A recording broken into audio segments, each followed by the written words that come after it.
बिस्मिल्लाहिर्रहमानिर्रहीम। नाज़रीन कराम, आपको अपने वीलॉग में खुशामदीद कहता हूँ और आपसे दरख्वास्त है कि हमारे इस चैनल को सब्सक्राइब कर दें, वीडियो को लाइक करें, शेयर करें और बेल आइकन भी ज़रूर दबाएं। नाज़रीन कराम, आज बहुत अहम ख़बरें हैं, कुछ अहम डेवलपमेंट्स हैं और ज़्यादा का ताल्लुक जो है वो अदालती महाज से है, अदालती फ़ैसलों से है। और नैब के अंदर जो बगावत शुरू हो गई है उसका भी जिक्र करेंगे और वो बगावत कितनी आगे जाएगी और उसके क्या असरात होंगे उसका भी जिक्र करेंगे। लेकिन सबसे पहले मैं बात करना चाहता हूँ यास्मीन राशिद साहिबा के बारे में। वो एक कैंसर पेशेंट हैं, बीमार रहती हैं और पाकिस्तान के लिए जो उन्होंने खदमात अंजाम दे रखी हैं। शहबाज शरीफ साहब भी कैंसर पेशेंट थे, लेकिन यास्मीन राशिद साहिबा ने जो एक पेंडेमिक का दौर था और जब पाकिस्तान में हर तरफ कोरोना की आवाज़ आ रही थी, उस वक्त यास्मीन राशिद साहिबा ने जिस अंदाज में पंजाब के वजारत सेहत को संभाला था, सबसे ज़्यादा आबादी वाला सूबा, और उसमें एक ऐसी वबा जिसने दुनिया भर में उधम मचाया हुआ था, और 1000 बेड का जो एक उन्होंने अस्पताल बनाया था एक्सपो सेंटर लाहौर में, मुझे आज भी उनकी वो विक्ट्री वाली तस्वीर याद आती है। और अब जो हाल हम उनका कर रहे हैं मुझे वो याद आता है। मेरी दरख्वास्त होगी, बस्ता दरख्वास्त होगी उन तमाम हलकों से जो इंतकामी कार्रवाइयों पर उतरे हुए हैं, जो सियासी महाज को बिला वजह गर्म करने के लिए तुले हुए हैं और जो ये नहीं देख रहे कि हमने किसके साथ क्या सलूक करना है, कौन इस कौम का मोहसिन है और कौन इस कौम का दुश्मन है। तो मेरी दरख्वास्त होगी कि यास्मीन राशिद साहिबा को अगर बरी नहीं किया जा सकता, अगर उन्हें जो है वो बिल्कुल कॉर्ड फ्री नहीं किया जा सकता, तो कम से कम उन्हें इतना आज़ाद तो कर दिया जाए कि उनके घर में उन्हें रहने दिया जाए, वहाँ पर नज़रबंदी के ऑर्डर्स करवा लिए जाएँ, कोई इस तरह का काम किया जाए। इस तरह एजड खातून, बीमार खातून, डॉक्टर और मोहसिन पाकिस्तान में उन्हें कहूँगा, मोहसिन पंजाब में उन्हें कहूँगा, उनके साथ के सलूक करना मुझे तो कम से कम बहुत बुरा लग रहा है, बड़ा अजीब लग रहा है। इसके साथ साथ कुछ छोटी छोटी खबरें हैं जिनका जिक्र पहले करते हैं, उसके बाद हम आएंगे इमरान खान साहब के बारे में, कैदी नंबर 804 के बारे में बात करेंगे और बात करेंगे जो नैब के अंदर बगावत हुई है जिसका फ़ायदा इमरान खान को हो रहा है। सबसे पहले तो जी परवेज़ इलाही साहब, आप जानते हैं बार बार इनकी ज़मानत मनसूख हो जाती है, इनकी जिस्मानी रिमांड में तोसी हो जाती है। तो परवेज़ इलाही साहब जो हैं वो उन्होंने तौहीन अदालत की दरख्वास्त दायर की थी इस्लामाबाद हाई कोर्ट में, और उन्होंने कहा था कि मुझे लाहौर हाई कोर्ट ने किसी भी मुकदमे में जो है वो गिरफ़्तार करने से मना किया था, तब भी मुझे गिरफ़्तार किया गया, लिहाजा जो हुकाम है उन पर तौहीन अदालत का केस चलाया जाए, जिससे इस्लामाबाद हाई कोर्ट ने ये कहकर रद्द कर दिया था कि वो केस जो है ये हम चूँकि Islamabad high court federal area को डील करती है, आप ये केस जो है हमसे मुतल्लिक नहीं है, आप पंजाब में लेकर जाएं। लेकिन उनकी एहलिया ने वो केस पंजाब में ले जाने के बजाय वो जो है वो केस सुप्रीम कोर्ट में अपील दायर कर दी है और तौहीन अदालत की जो समात है उसके लिए अपनी दरख्वास्त जो है वो दायर कर दी है। और ये दरख्वास्त अब सुप्रीम कोर्ट में मुकर्रर होती है कि नहीं, ये तो वक्त बताएगा, लेकिन फिल वक्त ऐसा हुआ है। इसके साथ साथ अरशद शरीफ साहब एक ऐसे सहाफ़ी थे जो बड़े बड़े नपी तुली गुफ्तगू किया करते थे, बड़े अच्छे इन्वेस्टिगेटिव जर्नलिस्ट थे और अपनी आखिरी ज़िंदगी के आखिरी दिनों में वो इंटरनेशनल जर्नलिस्ट बन चुके थे, क्योंकि वो पहले से भी इंटरनेशनल इदारों के साथ काम कर रहे थे, लेकिन अभी जो बिहाइंड द क्लोज डोर वो काम कर रहे थे, और मैं तो कहता होता हूँ बिहाइंड द लॉक डोर्स, वो इतने लॉक थे वो कि अरशद शरीफ साहब भी उन्हें खोल सकते थे, तो उस पर वो काम कर रहे थे। और ना सिर्फ वो सख्त सवालात PDM से करते थे या नून लीग पीपल्स पार्टी या फजलुर रहमान ग्रुप से करते थे, बल्कि वो सबसे ही, और मुझे आज भी याद है वो इमरान खान का दौरान वजारत उज़्मा इंटरव्यू करके आए थे बनी गाला से, और वो जैसे ही बाहर निकले थे तो PTI के सोशल मीडिया वॉरियर्स ने उनको बहुत बुरा भला कहा था कि आपने खान साहब से सख्त सवाल किए हैं। तो लिहाजा एक ऐसा जर्नलिस्ट जो बिल्कुल गैर जानिबदार था, किसी की हिमायत नहीं करता था, हक सच की बात करता था, पहले तो उसे बेईमाना तरीके से, जालिमाना तरीके से, जाबिराना तरीके से मुल्क से बाहर भेजा गया और बाहर जाने पर मजबूर किया गया, और जब वो बाहर चला गया पहले उसे दुबई से निकलवाया गया, फिर उसे कीनिया में भेजा गया, और वहाँ पर बिलाकर बेदर्दी से और क्या कह सकते हैं कि शैतानियत से जो है वो अरशद शरीफ को शहीद कर दिया गया। अब उसकी अहलिया के हवाले से केस जो है वो अब चल रहा था, यानी केस की मुद्दत तो मुद्दयान को दी ही नहीं गई, यानी रियासत ने अपनी मुद्दत में केस दर्ज किया और आज अरशद शरीफ की अहलिया पर जो है वो वारंट गिरफ्तारी, नाकाबिल ज़मानत वारंट गिरफ्तारी जो वो जारी किए गए हैं। और ये एक तरह से बिल्कुल अफसोसनाक सूरत हाल है, और एक शख्स और एक ख़ानदान जो खुद ट्रॉमा में है और 1 साल अभी उस शख्स की वफ़ात को हुआ नहीं है, और हम जो है और जो हमारे जो इदारे हैं वो किस तरह से उनके ख़ानदान वालों के ट्रॉमा में मज़ीद इजाफा कर रहे हैं, ये भी एक शर्मनाक सूरत हाल है। इसके साथ अब चलते हैं कैदी नंबर 804 के हवाले से। आपको मैंने कहा था कि कुछ डेवलपमेंट्स हैं जिनका ज़्यादातर ताल्लुक जो है वो है हमारे जुडिशल सिस्टम से, हमारे अदालती निज़ाम से। तो उसमें यह है कि इमरान खान साहब ने आज जो आर्मी एक्ट था और सीक्रेट एक्ट, जिसके तहत इमरान खान पर साइफर केस भी चल रहा है और इमरान खान साहब जो है ऐन मुमकिन है कि उस पर उनको धर लिया जाए, किसी न किसी तरह बगावत का मुकदमा उन पर चलाया जाए, तो इमरान खान ने सुप्रीम कोर्ट में आर्टिकल 8 के तहत इस आर्मी एक्ट को और सीक्रेट एक्ट को उसको चैलेंज कर दिया है और इसकी समाअत जो है सुप्रीम कोर्ट में होगी। इसके साथ साथ जो रिव्यू ऑफ जजमेंट्स एंड जो रिव्यू ऑफ जजमेंट्स एक्ट था उसकी भी नज़रसानी दरख्वास्त जो है वो जमा करवा दी गई है सुप्रीम कोर्ट में। और इस हवाले से एक बड़ी मज़ेदार बात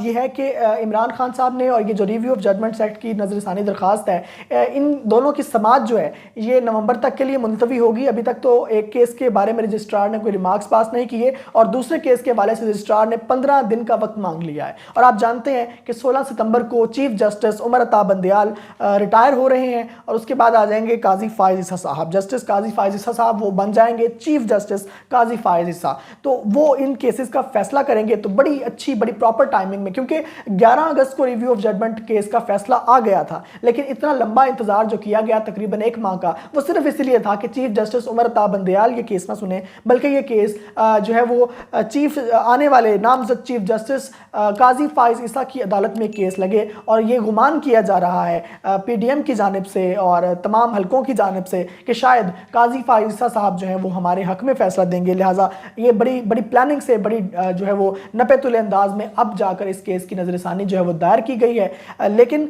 मैं आपको बार बार कह रहा हूँ कि काजी फायज ईसा साहब जो हैं वो इतने, पंजाबी में कहते हैं लाइलग, वो लाइलग किस्म के जज नहीं हैं। वो अपने लिहाज से फैसला करेंगे, शवाहिद को सामने रखकर फैसला करेंगे और उम्मीद अच्छी ही जाहिर की जानी चाहिए उनके हवाले से। इसके साथ साथ आज इमरान खान के ऊपर लॉन्ग मार्च और तोड़ फोड़ का जो केस था, वो इमरान खान साहब ने अपनी जमानत की दरख्वास्त दायर की हुई थी सेशन अदालत में। तो वहाँ पर जज एहतशाम आलम ने इमरान खान की जो दस्तयाबी है अदालत में, यानी उनकी पेशी जो अदालत में है वो ना करवाने पर अटक जेल के जेलर को, सुप्रिटेंडेंट जेल को ये पैगाम भिजवा दिया है कि इमरान खान साहब को क्यों पेश नहीं किया जा रहा, और इस केस की समाअत भी 16 नवंबर तक के लिए मुलतवी कर दी गई है। यानी यहाँ पर भी इमरान खान साहब ने आज 2-3 जो जुडिशल पैंतरे हैं वो छोड़े हैं, अपने पत्ते, ताश के पत्ते फेंके हैं। अब देखते हैं कि इसमें से क्या नताइज जो हैं वो निकलते हैं। इसके साथ साथ बात करते हैं कि जो आज इस दौर में लेजिस्लेटिव असम्बली नंबर 13 LA 13 का इलेक्शन था, जिसमें PTI जो है वो अभी तक के जो गैर हतमी गैर सरकारी नताइज हैं उनके मुताबिक वो बरतरी हासिल कर चुकी है और कुल तकरीबन 10 से 12 हज़ार वोट पड़े। बहुत कम टर्नआउट था, लेकिन इस कम टर्नआउट में PTI जो है वो 1000 वोट की लीड ले गई है। बाकी पार्टियों को किसी को 2000 मिले हैं, किसी को 2500 मिले हैं। PTI को जो है वो तकरीबन 3500 से 4000 के करीब वोट मिले हैं और 1-1.5 की ये लीड है। और इस तरह के कम टर्नआउट वाले इलेक्शन में ये एक बहुत बड़ी लीड समझ जाती है और तकरीबन की 10-15% वोट की लीड है और ये बहुत बड़ी लीड होती है। तो अब जो है फिर एक दफ़ा फिर से जो मुक़्तदर हल्के हैं उनसे बातचीत करने की पोजीशन में PTI दोबारा से आ गई है। जो है इस लिहाज से PTI के लिए ये एक अच्छी खबर है। जो अहम खबर है, जो ब्रेकिंग न्यूज़ है आज, वो ये है कि नैब जो है वहाँ पर बगावत का आगाज़ हो गया है। नैब जो है, आपको पता है कि नैब के जो साबिक चेयरमैन थे उन्होंने भी ज़ाती वजूहात की बिना पर इस्तीफ़ा दिया था, लेकिन असल और ज़राए की खबर ये थी कि वो ये जो खामखा के केसेस बनाए जा रहे हैं, जाली और झूठे केसेस बनाए जा रहे हैं, वो उनसे परेशान थे और वो ये उनका ज़मीर मलामत कर रहा था बारहा कि वो इस तरह के केसेस जो हैं वो ना सुने और इस तरह के केसेस के बारे में कोई इकदाम ना उठाएं। वही काम आज दोबारा हुआ है। नैब के प्रोसिक्यूटर जनरल ने इस्तीफ़ा दे दिया है। सैयद असगर हैदर साहब ने इस्तीफ़ा दिया है, जो कि फरवरी 2024 में रिटायर हो रहे थे। एक शख्स जो करीब रिटायर होने वाला था, उसको 6 माह पहले क्यों इस्तीफ़ा देने की ज़रूरत पेश आई, ऐसी क्या ज़ाती वजूहात थी, ये आप सब जान रहे हैं और आप सब समझते हैं कि ये वही वजूहात हैं। क्योंकि इमरान खान साहब का जो 190 मिलियन पाउंड का अल कादिर ट्रस्ट केस है, उसके ऊपर तहकीकात मुकम्मल हो चुकी हैं और अब उस पर जो है वो रेफरेंस दायर होना था, और वो रेफरेंस दायर प्रोसिक्यूटर जनरल के सिग्नेचर के बगैर नहीं हो सकता। तो इसलिए जो एक दबाव है वो उसको बर्दाश्त नहीं कर पाए, और प्रोसिक्यूटर जनरल मुबैना तौर पर इस दबाव को बर्दाश्त ना करते हुए उन्होंने इस्तीफ़ा दे दिया है। वैसे तो उन्होंने अपने इस्तीफ़े में ज़ाती वजूहात का जिक्र किया, लेकिन ये ज़ाती वजूहात बिल्कुल नहीं है। इसके साथ साथ ये इस्तीफ़ा 15 सितंबर से लागू होगा, और इसके साथ साथ जो अभी रिसेंटली सुप्रीम कोर्ट ने नैब तरमीमी बिल जो जिसको कलअदम करार दिया है, उसमें जो केसेस दोबारा से रीस्टार्ट होंगे, यानी जो केसेस बंद कर दिए गए थे सिर्फ इसलिए कि नया कानून लागू हो गया था, जिसमें शहबाज शरीफ साहब के केसेस बंद हुए, हमजा शहबाज, सलमान शहबाज, मरियम नवाज के केसेस बंद हुए, आसिफ अली जरदारी के केसेस बंद हुए, इसी तरह राजा रियाज के केसेस बंद हुए, राजा परवेज अशरफ के केसेस बंद हुए। तो उस केस को जब रीन्यू करना था या दोबारा से स्टार्ट करना था, उसके लिए भी प्रोसिक्यूटर जनरल के सिग्नेचर्स की ज़रूरत होती है, लेकिन वो भी अब नहीं हो पाएंगे। तो एक लिहाज से इमरान खान को फ़ायदा हुआ है, लेकिन उनके पोलिटिकल नज़रिए को थोड़ा सा नुकसान ज़रूर पहुँचा है। और ये जो है ऐन तौर पर, मुबैना तौर पर ये वही बगावत है जिसका शाखसाना पहले चेयरमैन नैब ने इस्तीफ़ा दिया, और अब जो है वो प्रोसिक्यूटर जनरल ऑफ नैब ने इस्तीफ़ा दे दिया है। तो ये जो इदारों के अंदर से इमरान खान की सपोर्ट है वो बहुत उभर कर आ रही है, बड़ी वाज़े तौर पर आ रही है, और ये ना सिर्फ सिविलियन इदारों में है बल्कि ये दीगर इदारों में भी मौजूद है। और मुबैना तौर पर बहुत से लोगों को शटअप कॉल्स दे रहे हैं, और बहुत से लोगों को कह रहे हैं कि आप बहुत गलत फैसले कर रहे हैं, और इमरान खान साहब को याद किया जा रहा है। मुझे आज भी याद है कि इमरान खान साहब ने जब पहली दफ़ा, ये इमरान खान साहब पाकिस्तान की तारीख के वो वाहिद जो हैं वो वज़ीर आज़म रहे हैं जिन्होंने ISI हेडक्वार्टर्स का दौरा किया था, और वो वाहिद कम वज़ीर आज़म में रहे हैं जिन्होंने GHQ में जाकर ब्रीफिंग ली थी। और GHQ में ब्रीफिंग लेने के दौरान 3-3.5 घंटे की लंबी ब्रीफिंग ली, कोई ब्रेक नहीं लिया। और आप जानते हैं इमरान खान साहब ऑस्टेरिटी ड्राइव पर थे, कफ़ायश शारी मुहिम पर थे, तो उन्होंने वहाँ जाकर ना कोई चाय की ब्रेक ली, ना कोई बिस्किट की, जो उनके सामने पड़ा था पानी के गिलास वो पीते थे, और जो है मीटिंग दोबारा से शुरू हो जाती थी। तो रिमार्क्स थे जो उस वक्त कोर कमांडर्स थे और जनरल्स थे, उन्होंने कहा था कि इस तरह की ब्रीफिंग आज से पहले किसी वज़ीर आज़म ने हमसे नहीं ली है। तो ये एक लिहाज से, इस लिहाज से एक बड़ा अच्छा इक़दाम था, और इसी वजह से इमरान खान को जो जनरल्स हैं आर्मी के वो याद कर रहे हैं कि एक ऐसा शख्स था जो पाकिस्तान के साथ शायद मुखलिस वो समझते हैं कि था, इसीलिए इतनी लंबी ब्रीफिंग ली जाती थी, बात सुनी जाती थी, तो बात पर गौर किया जाता था। तो ये जो एक इमरान खान के लिए सॉफ्ट कॉर्नर है, ये हर इदारे में पाया जाता है, ये जुडिशरी में भी है, ये मिलिट्री में भी है, ये नैब में भी है, ये FIA में भी है। और इसकी वजह खालिसतन वही है कि ना तो कोई बहुत बड़े केसेस सामने आ सके हैं इमरान खान के, करप्शन केसेस, और ना ही जो है वो कोई ऐसा मामला है इमरान खान का जो कि उनकी अखलाकी जो कैफियत है उसको ख़राब करता हुआ नज़र आए बाकी लोगों की, बाकी सियासी पार्टियों की शायद। और इमरान खान साहब जो अपना एक धाक बिठाते हैं अपने कम्युनिकेशन स्किल्स से, शायद ये उसकी भी उसी वजह है जिस वजह से ये तमाम लोग जो इनमें एक सॉफ्ट कॉर्नर इमरान खान के हवाले से रखा जाता है। और इसी वजह से नैब के अंदर जो है अब इमरान खान के हक़ में आवाज़ें उठना शुरू हो गई हैं, और आप देखेंगे कि ये मज़ीद बढ़ेंगी। और इससे